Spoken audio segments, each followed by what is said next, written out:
I'm your host Mansi. Welcome to Enqurious TV. Till now, I have been bringing you podcasts, but today I'm bringing you a roundtable. So I'm joined by all the data engineers.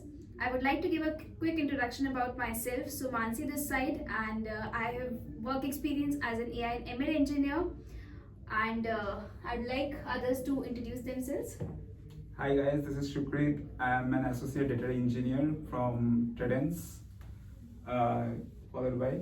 Hi, myself Vishwa. I'm an associate data engineer at Tredence. And myself Payal, and I'm an associate data engineer at Tredence. Hi, I'm Himansh. I'm an associate data engineer at Tredence. Hi, this is Sam. I'm an associate data engineer at Tredence. Thanks for your introduction. So today we are going to discuss about a topic which is really creating a lot of hype in the market, which is will AI agents reduce productivity losses or it will increase operational risks. So anybody of you would like to start? We have to just look into this first. What are AI agents and what are they doing and how are they solving our problems? So something which is automating our tasks along with the accessibility to our tools, which humans use, but we are giving the powers to the agents to use them, do tasks without us handling them. That's what AI agents do. Obviously, these are increasing the productivity and efficiency as well, because we don't need to do some manual labor which we used to do earlier, which is beneficial for everyone, obviously. Okay, so Payal, I agree with what you said that it's helping us improve our productivity. But on the other side, I think we are using agents very actively, but it's also taking a lot of cost from our side. In my opinion, the cost aspect is also a lot which we cannot ignore, because if I have four people who are doing something manually right now, but if I've decided to build an agent for that, but what about the cost which goes into building that? And what about one of the most important aspects, that there is no control? So we have something where we can call human in the loop, but even though we know that by design they will hallucinate. Sure, here the trade-offs come between the cost and the productivity, and also some other aspects like it is reducing the time, it is giving us much more beneficial tasks and customer satisfaction and other things. But we have negative points as well. Yeah. So yeah, anyone who wants I to agree add? with you. So, I think we need to think that what is AI? We consider AI as someone who is helping us in doing work, or he is someone who will replace humans. This is very important. And then only we can start thinking about productivity and the operational risk. So I think that productivity is obviously it is reducing productivity losses, but at the same time we need to use some governance to control the risk, which is obviously so, yeah. Yeah, so keeping all the diplomatic answers aside, let's target a few problems, right? Based on starting on Shivan's point only, what is AI? How did it come to life? How is it helping human being and the society? Starting is first points, like the current market, what the current market holds is basically AI agents. That the hot topic going on, right? What are AI agents? AI agents are basically the things that do not need any hand holding. What do I mean by hand holding? Let's say you are a company, you are managing business data, right? And suddenly there is a client surge and you need not customers, actually you need more employees to manage that task overnight, right? So how will you manage it? You can't just go in and hire like 100 employees in a single night, but you can build 100 agents in a single night, right? That will help you reduce that productivity loss. Coming to that, there are other things as well. Like, for example, even if you have those 100 employees, supposedly there's a hypothetical scenario that if you have those 100 employees that you have hired over a month or 2 months or over a period of time, but what gives you a guarantee? Who guarantees it that those 100 employees will work as per your expectations, right? At one point, there will come a time, like for example, in any fields, many tasks get repetitive.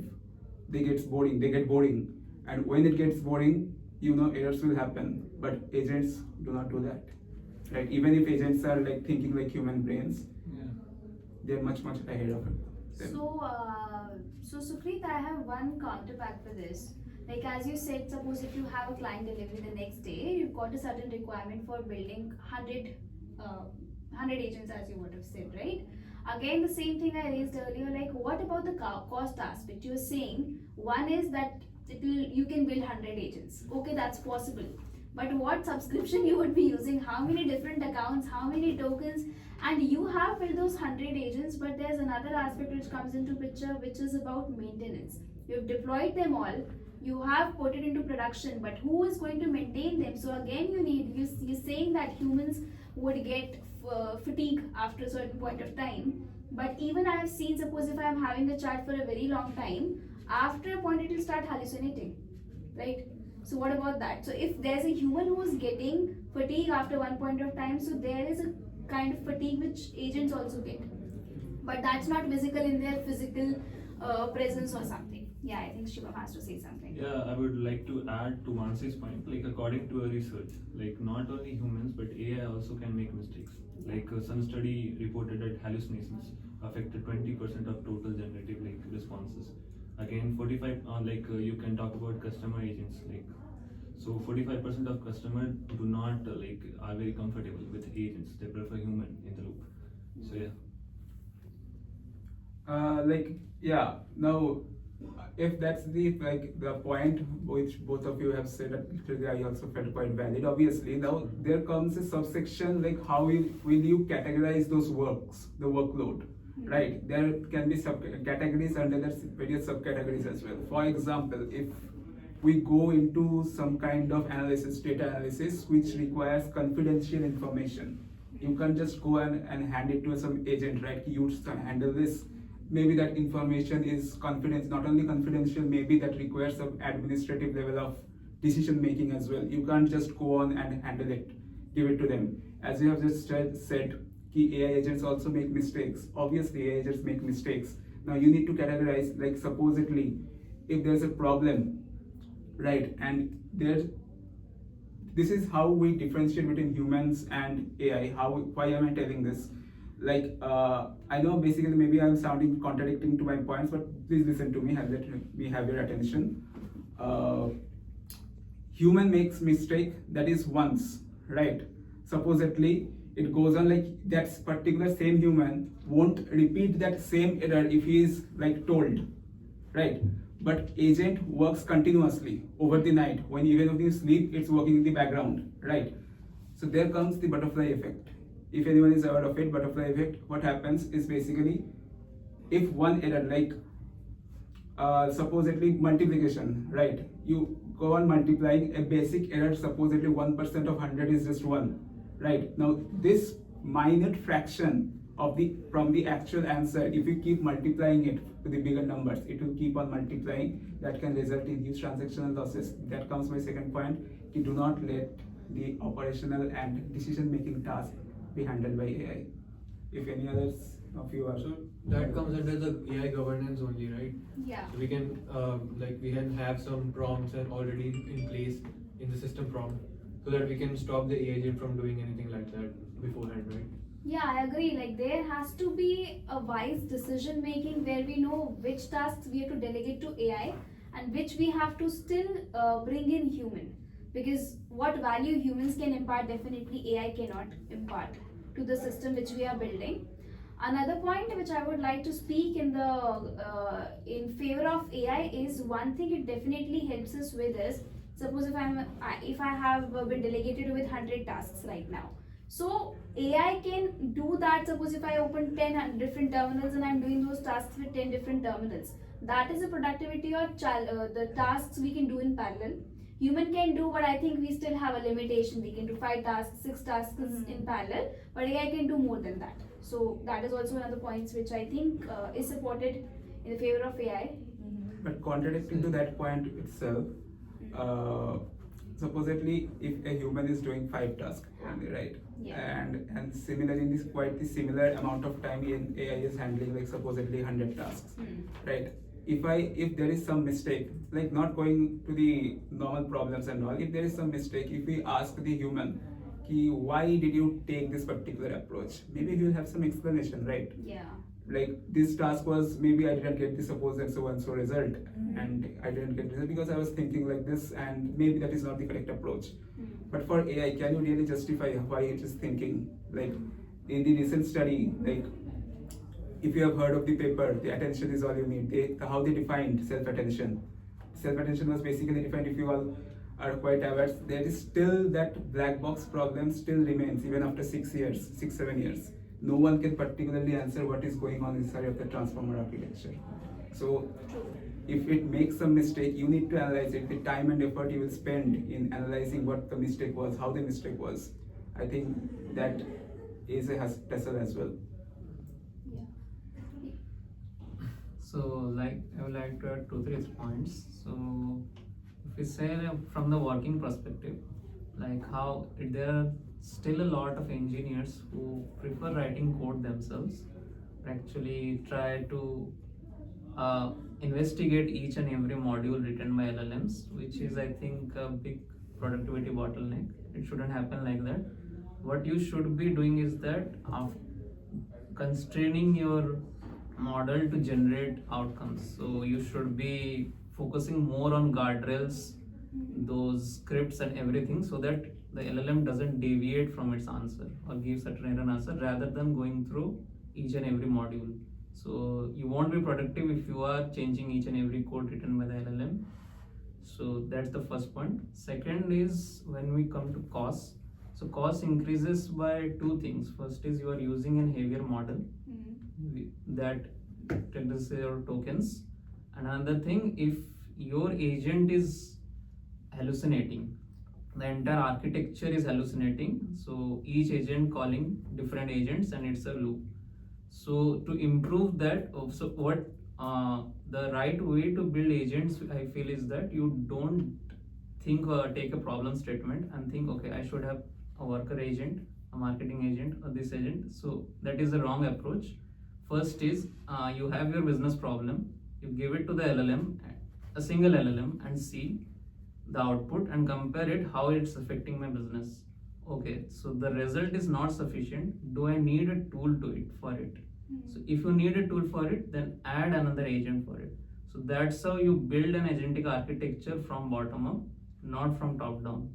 So that and for agent works well not by using a very good model, but a simple model with repeated feedback loop. So the feedback loop matters the most. So if you are able to correct the feedback loop such that the feedbacks are optimal number and it's efficient, then it won't burn a lot of tokens also.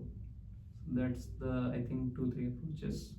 Yeah, I agree on that actually, because as you said about the cost, cost is obviously there, we have to look into it, but not just the models, but architecture also decides how our cost is gonna be.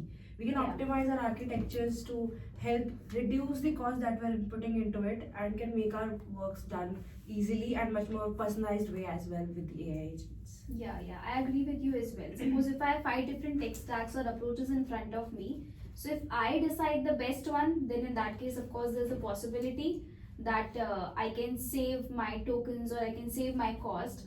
So for that, I think there's also some skill gap in people. So if we cover that skill gap, if we think that people are skilled enough to know that what approach they should be using for which use case, they'll definitely, like, the cost aspect would come down. And of course, like, we have graph engineering, so we have that feedback loop. So the graph engineering uses that feedback continuously to improve its performance. So that helps in this escaping hallucination as well. Like you all are actually right. Like productivity is actually better in case of AI, but I would like to add one thing in this discussion, and that is from the perspective of an employee. You can say that it can help him in increasing the productivity, but if you see from the perspective of management team, particularly for a healthcare industry, then who will take the accountability of any mistake if AI does? That is one of the operational risks which we should consider. Yeah, adding on to that, like healthcare industry, we took subcategorize into many other subcategories, right? Like For example, in healthcare industries, there can be problems like the billing issue, like who gives the medical bills, who makes the medical bills. A human does it currently in the market, right?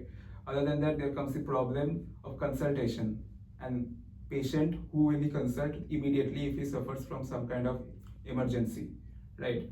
Now, these are the basic two categories that how you define how you categorize the healthcare industry. For the first one, medical industry, is there any risk involved? Like 100 rupee transaction, like supposedly you have paid 90 rupees, 10 rupee loss, is that a huge? From that thinking the entire industry, taking it into a single perspective, from a single point of view, that is not a huge loss, but a person's life can be a huge loss, right? If you are considering an AI agent for like consulting, and supposedly he gives you the agent provides you with some wrong medication, some wrong drug, and it becomes so fatal that you lose your life, who will take accountability? That is your point. But similarly, in the other sector as well, the medical industry itself, for making medical bills or like anything other than that doesn't involve humans, like life concern, do not involve any leakage of data, personal data, because many patients won't even like their personal data to be used to train their models, right? Yeah. So that's how you can, anyone? I guess that's come to the point that we can use AI for either productivity or predictions as well, but that totally, its limits depends on totally the use case we are using in. Not just the industry, but the subcategories as you stated. We can take into considerations what are the outcomes we want, what are the cost implications in that task, and how much risk it involves, the operational risk it involves. That totally makes up to the point of using AI. I completely agree with both of you, because I think when we are trying to solve a problem for whether it's retail or CPG or BFSI or healthcare, any industry, so one is we shouldn't be automating everything at once. We should always start with the areas which are least sensitive. So as you said, suppose if you're into healthcare, if you're directly dealing with automating the tasks, creating agents for billing or consulting medications, prescribing medications, then we are already touching the most sensitive areas which you shouldn't be doing.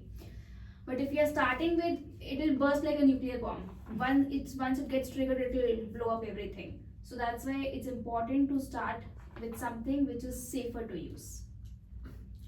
Like one more important thing is we are actually facing these days, as a learner, when we are learning a new skill, we use AI like very every day, and that is it might increase the productivity of work you do, but it is somehow in a longer term will decrease our productivity, that how we are learning things, and we might not be able to solve problems like problem solving skills and all, analyzing skills. Or maybe stating the creativity Yeah. that we have, Yeah, because creativity. everything we are generating With using the AI. AI, right? That is a loss.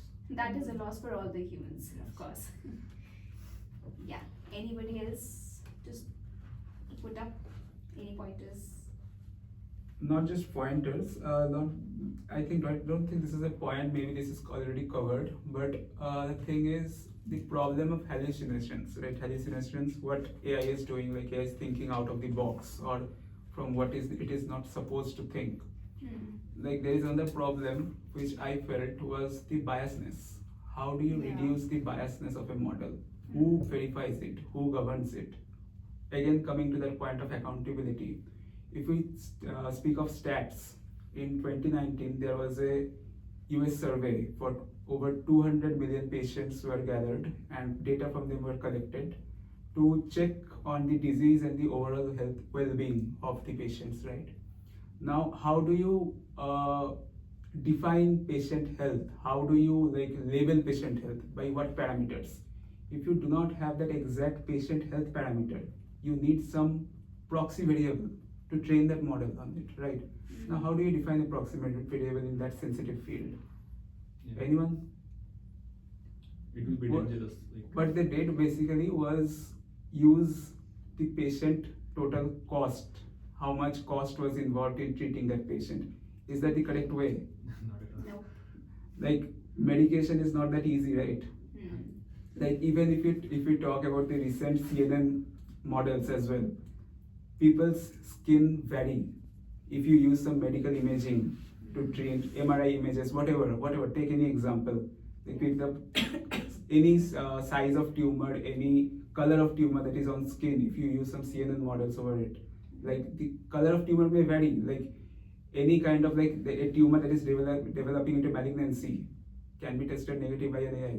Who will take accountability for that? You can't reduce that biasness. Any solution? If anyone has any points to this, I'm open on knowledge. I think till a point fine tuning might help, or till a point sometimes, like how well do you describe your problem might still help. But there'll always be a biasness in the AI models, and especially if your data is not clean, if your data is already biased, this problem can't be solved. And for having a balanced data, biased data in real time, it seems little hypothetical, because there might be some kind of variations or a majority. We are having an inclination towards majority side. Yeah. That's what I think about it. So, like, what is the right metrics to choose if we should use AI or not? Productivity or risk? I think there should be a fine balance between it. Like again, coming to that point, like That is politically correct answer. So you have to choose either. you can't just choose go on and choose either That's So more scenario that's what I was based. saying actually in the very starting. that starting point. You see, the overall discussion, I felt like it's pointing to a single direction. You need to keep that human in that loop, Yeah. right? Or else, like even if we are afraid of AI taking our jobs and all, whatever, like, there will be job loss, and whatever they call it. Yeah. Like there is security concern, there is confidential data leakage concern, there is even that concern from cyber security point of view. Like one model can be fine tuned, or if you can, that is what they call prompt injection, right? Hackers are currently using to just target the data leakage, right? So you can't just throw everything, you do it, not just speaking from the cost perspective, from your security. You are developing it, you are making a tool. You are not handing over your life to an AI, you control it. The decision making should come from the human brain. It is just a tool to assist you, right? And from speaking from the cost perspective, and obviously now you need to categorize 100 analysts or 2 agents. Which one will you choose? Yeah. Agent. See, the answer varies from person to person. It depends on in which perspective, in which field. Exactly. Yeah. Exactly. The upsides are a lot in both the cases. If you see, like for agents, most people say that ATM machines came or calculators came and didn't replace mathematicians, something like that. But agents are quite different. What the philosophy of agents is trying to do is it trying to replace humans as labor in the economy. Yeah. So remove that constraint from the economy, let production happen automatically, so that there's the surplus and humans are free from labor. So that's the upside of that. Now, why do you want to come as an employee and work? And the downside is when agent gets access to something very dangerous like nuclear codes or something like that, it can end the world also. Yeah. So both extremes are, one is very good, really good, other is terribly bad. Yeah. So we still don't know really. Yeah, usually we hear this that we compare this AI technology with other technology which came in the past. But I think it is not same, because if you take the example of we shifted from cart to vehicle, so still we needed a human to do that. But we are talking about some agents, AI agents, which will not need any human. So it is different. We need to consider, we need to think in a different way that how to deal with it. Okay, so I'm in the favor of having more operational risks, and this comes down to one point which I'll state, that I think there's still a lot of gap. So if I say 2 years down the lane, I see that if people are getting more upskilled in this domain, and technology will definitely advance as people are getting upskilled, so they'll still have less time to upskill themselves. But still, I think that if they upskill themselves, and if we really find out the solution, right now I think everybody's in a dilemma. Everybody is really confused that what it is, how to solve that. So if you really solve that problem of upskilling, skill gap, I think still, but as of now, I would say there are more operational risks to it. Yeah, I agree with that. I guess as we go down the line, we won't be much concerned about the productivity losses because it has already reduced too much of Yeah. pressure from humans. Yeah. Then next problem arises of the operational risks, which is in the near future we are gonna face. Right. Right. So that's what we need to focus on right now, I guess. I think the solution of the risk will come from humans only, Yeah. and we will have to keep some extra jobs for just Yeah. managing the governance and Yeah, all. yeah. I think humans will have to again upskill themselves, because in the era of AI, still, most of the work, as we know, is been done by AI. So now, what should we do? So we have to govern AI. So that governance part comes again to human. Okay. Any other pointers anybody has to make? No. Okay. So that was our discussion, and please share your thoughts and opinions in the comment box. Thanks a lot for joining in and sharing your thoughts. Thank you. Thank you. Bye. Thank you so much. Bye bye.